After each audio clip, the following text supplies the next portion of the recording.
देखो दोस्तों, 0 to 1 lakh rupees करना बहुत ही मुश्किल का काम है, पर 1 करोड़ से 10 करोड़ रुपीस करना कंपेरेटिवली आसान है। उसी तरह ई कॉमर्स पर पहला ऑर्डर जनरेट करना बहुत ही मुश्किल का काम है और यहीं पर 80% ऑफ लोग फेल हो जाते हैं और कभी भी उनका पहला ऑर्डर जनरेट नहीं कर पाते हैं। तो मैं खुद पिछले 7 ईयर्स से मोर देन 40,000 यूनिट्स सेल करके और कहीं बिगिनर्स को उनका पहला ऑर्डर जनरेट करने के लिए उनको गाइड करके इस वीडियो में मैं आपको 4 स्ट्रैटेजीज बताऊंगा जो मस्ट है आपको जानना, और मतलब नोइंगली और अननोइंगली ये 4 स्ट्रैटेजीज आपको इस्तेमाल करना ही चाहिए एज ए बिगिनर्स अगर आपको एक स्टेबल ई कॉमर्स बिजनेस खड़ा करना है तो।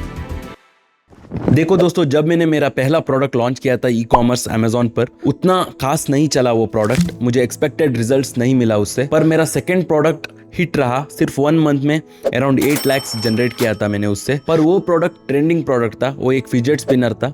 तो ट्रेंडिंग प्रोडक्ट्स में क्या होता है कि जब वो ट्रेंड पीक में रहता है सेल्स बहुत ज्यादा आता है, पर जब उसका ट्रेंड गिर जाता है तो उसका सेल्स भी गिर जाता है। तो इसीलिए मैं हमेशा मेरे वीडियोस में कहता हूं कि ट्रेंडिंग प्रोडक्ट्स बिगिनर्स को अवॉइड करना है। तो मेरा वो प्रोडक्ट बेसिकली ट्रेंडिंग प्रोडक्ट था, फिजेट स्पिनर, और उसका ट्रेंड अराउंड 4 to 5 मंथ्स तक ही था। तो मैंने क्योंकि जल्दी ही लॉन्च किया था वो प्रोडक्ट, मुझे बहुत ही बेनिफिट हुआ उस प्रोडक्ट से और मुझे ज्यादा कॉन्फिडेंस भी मिला ई कॉमर्स जर्नी मेरा कंटिन्यू करने के लिए। पर उस प्रोडक्ट का ट्रेंड गिरने के बाद मुझे ऐसा लग रहा था कि अभी भी मुझे एक स्टेबल बिजनेस खड़ा करना है ई कॉमर्स का। तो मैं उस वक्त बुक्स पढ़ता था, मैं यूजुअली ऑडियो बुक्स यूट्यूब पर सुनता था, और उस वक्त मैंने एक बुक पढ़ा था पोजिशनिंग करके, एल रीस का, और उसमें एक कोट था, your brand's power lies in dominance, it is better to have 50% in 1 market instead of 10% in 5 different markets. और ये कोट सुन के मुझे रियलाइज हुआ और मुझे पता चला कि कितना इंपॉर्टेंट है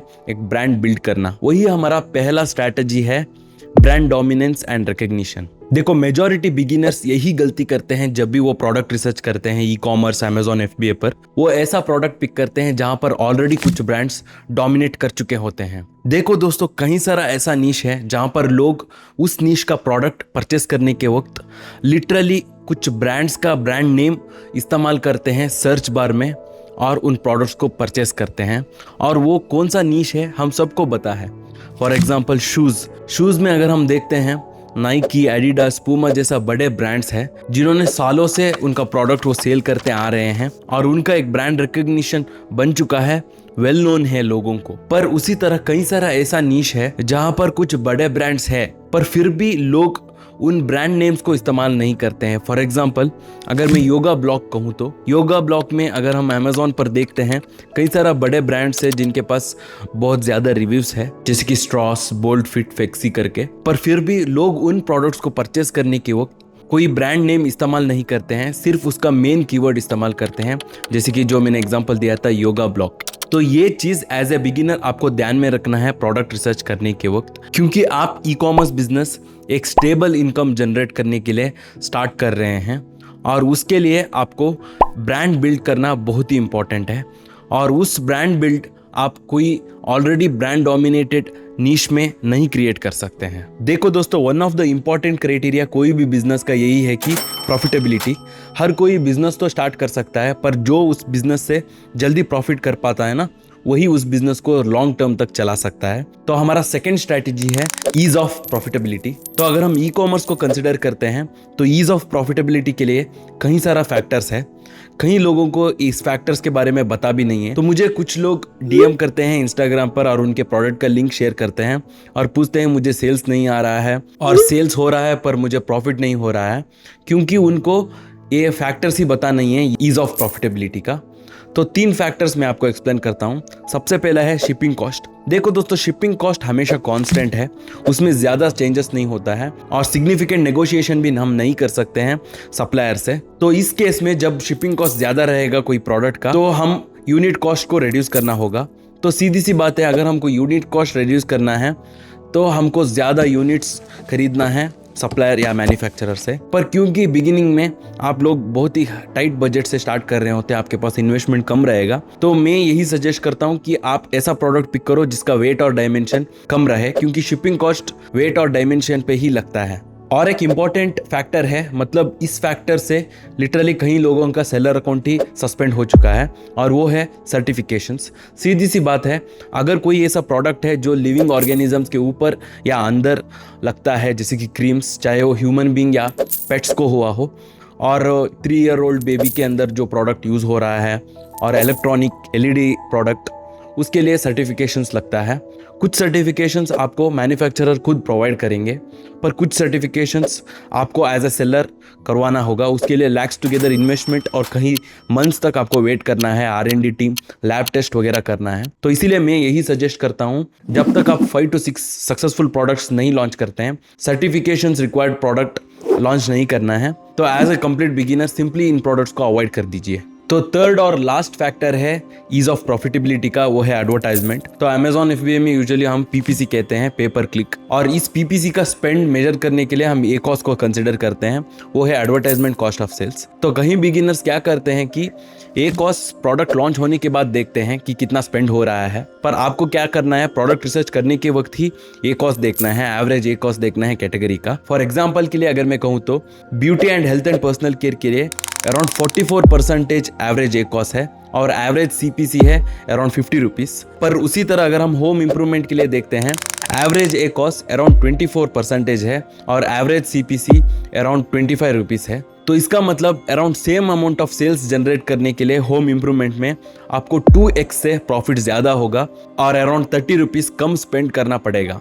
तो इसीलिए प्रोडक्ट रिसर्च करने के वक्त एवरेज ए कॉस्ट उस पर्टिकुलर कैटेगरी का आपको कंसिडर करना है। देखो दोस्तों, यहाँ पर आप एक पिक्चर देख सकते हैं आइसबर्ग का, और ये एक पिक्चर आपको ध्यान से देखना है, क्योंकि अगर आप ई-कॉमर्स बिजनेस स्टार्ट करने जा रहे हैं और आप सोच रहे हैं कि कौन सा प्रोडक्ट से आपको शुरुआत करना है, बेसिकली आप प्रोडक्ट रिसर्च स्टेज में हैं, तो ये कॉन्सेप्ट आपको समझना बहुत ही इंपॉर्टेंट रहेगा। मैं बहुत ही ग्रेटफुल मानता हूँ, क्योंकि मेरा अर्ली ई-कॉमर्स एंटरप्रेन्योरशिप जर्नी में मैंने ये कॉन्सेप्ट जान लिया, क्योंकि उस वक्त मैं कई सारे यूट्यूब वीडियोस को देखता था, और उन यूट्यूब वीडियोस में कई सारे यूट्यूबर्स कहते थे कि प्रोडक्ट रिसर्च करने के वक्त कोई एक प्रोडक्ट दिखाते थे और उस प्रोडक्ट का सेल्स अच्छा है और आप ये करो। और मोस्ट ऑफ द बिगिनर्स भी यही करते हैं अभी भी। वो क्या करते हैं, कोई एक प्रोडक्ट को पिक करते हैं और उस प्रोडक्ट का सेल्स देखते हैं, और अगर अच्छा है और उसका रिव्यूज़ अगर कम है और सब कुछ सही उनको लगा, वो प्रोडक्ट वो सेलेक्ट कर लेते हैं। तो वो पर्टिकुलर प्रोडक्ट जो आप देखते हैं ना, वो प्रोडक्ट सिर्फ टिप ऑफ द आइसबर्ग को रिप्रेजेंट करता है, पर उस प्रोडक्ट का ही अलग नीश रहता है, जो अलग अलग मेन कीवर्ड्स में डिस्ट्रीब्यूट हो चुका होता है, और वो नीश उस मैसिव आइसबर्ग को रिप्रेजेंट करता है जो विजिबल नहीं है। देखो दोस्तों, अराउंड 20% लोग ही जो ई-कॉमर्स स्टार्ट करते हैं वो सक्सेसफुली उस बिजनेस को खड़ा कर पाते हैं, और वो इसीलिए है क्योंकि वो उस मैसिव आइसबर्ग को कंसिडर करते हैं, मतलब उस प्रोडक्ट का नीश को कंसिडर करते हैं प्रोडक्ट सेलेक्ट करने के वक्त। पर रिमेनिंग 80% इसीलिए फेल होते हैं क्योंकि वो सिर्फ एक ही प्रोडक्ट को देखते हैं और डिसाइड करते हैं कि वो प्रोडक्ट मुझे करना है। तो इसीलिए आपको प्रोडक्ट रिसर्च करने के वक्त उस प्रोडक्ट जो आप कंसिडर करते हैं उसका अलग अलग मेन कीवर्ड्स में first, second, even third page तक सेलर्स कैसे कर रहे हैं वो देखना है। मैं तो यही सजेस्ट करता हूँ कि फर्स्ट पेज में at least 4 to 6 sellers come reviews के साथ अच्छा सेल्स करते रहना चाहिए, तभी आप डिसाइड कर सकते हैं कि वो प्रोडक्ट अच्छा है कि नहीं। फॉर एग्जाम्पल, पिछले साल मैं एक प्रोडक्ट रिसर्च का वीडियो बना रहा था लाइव, मेरे यूट्यूब चैनल में आप चेकआउट कर सकते हैं। उसमें मैंने एक प्रोडक्ट देखा था, पोर्टेबल लैपटॉप होल्डर, और उस प्रोडक्ट मतलब जो मैंने पहला प्रोडक्ट उसमें देखा था वो प्रोडक्ट बहुत ही अच्छा था, थाउजेंड्स ऑफ रिव्यूज़ था उसमें। पर उस प्रोडक्ट का मेन कीवर्ड के फर्स्ट पेज में जब मैंने देखा, उस प्रोडक्ट के नीश को मैंने टेस्ट किया और एनालाइज किया, तब मुझे पता चला वहाँ पर कई सारा सेलर्स के पास थाउजेंड्स ऑफ रिव्यूज़ थे, इसीलिए वो अच्छा कर रहे थे, पर सेल्स डिस्ट्रीब्यूटेड नहीं था सेकेंड, थर्ड पेज तक। तो इसीलिए ये कॉन्सेप्ट आपको समझना एज ए बिगिनर बहुत ही इंपॉर्टेंट रहेगा। तो यही था हमारा third strategy, iceberg concept. Henry Ford, जो फोर्ड कंपनी का फाउंडर है, उन्होंने कहा था, a man who stops advertisement to save money is like a man who stops clock to save time. तो एडवर्टाइजमेंट एक इंटीग्रल पार्ट है किसी भी बिजनेस का। देखो दोस्तों, यहाँ पर जो मैं आपको कॉन्सेप्ट कहने जा रहा हूँ वो सिर्फ टॉप 5% ई-कॉमर्स सेलर्स को ही पता है, और वो सिर्फ वो ही इस्तेमाल कर रहे हैं। मुझे ही ये स्ट्रैटेजी समझने के लिए कई साल लगा, कई साल के एक्सपीरियंस के बाद मुझे ये स्ट्रैटेजी पता चला। पर ये स्ट्रैटेजी आपको बताने से पहले अगर आप ई कॉमर्स स्टार्ट करना चाहते हैं और कंप्लीट बिगिनर है तो मैंने एक ई बुक लिखा है स्टेप बाय स्टेप, वो मेरे डिस्क्रिप्शन में जो एप्लीकेशन है वहाँ पर फ्रीली आप एक्सेस कर सकते हैं, आप चेकआउट कीजिए। तो हमारा फोर्थ स्ट्रैटेजी है टेकॉस।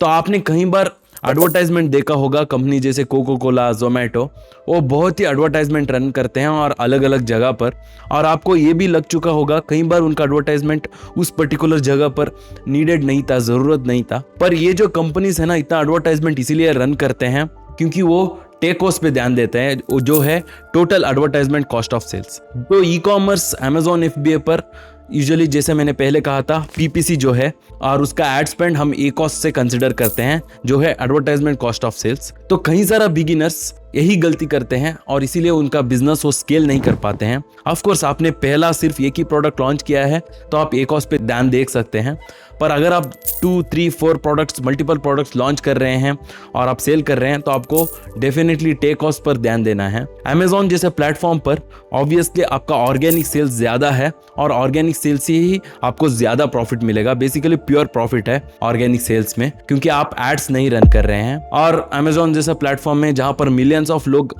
सर्व कर रहे हैं तो अराउंड 70% से भी ज़्यादा ऑर्गेनिक सेल्स आप एक्सपेक्ट कर सकते हैं। सिर्फ 20 to 30% एडवर्टाइजमेंट सेल्स रहेगा। पर अगर आपको इन प्लेटफॉर्म्स में ऑर्गेनिक सेल्स इंक्रीज करना है तो बेसिकली आपके प्रोडक्ट का रैंकिंग आपको इंक्रीज करना है अलग अलग मेन कीवर्ड्स में।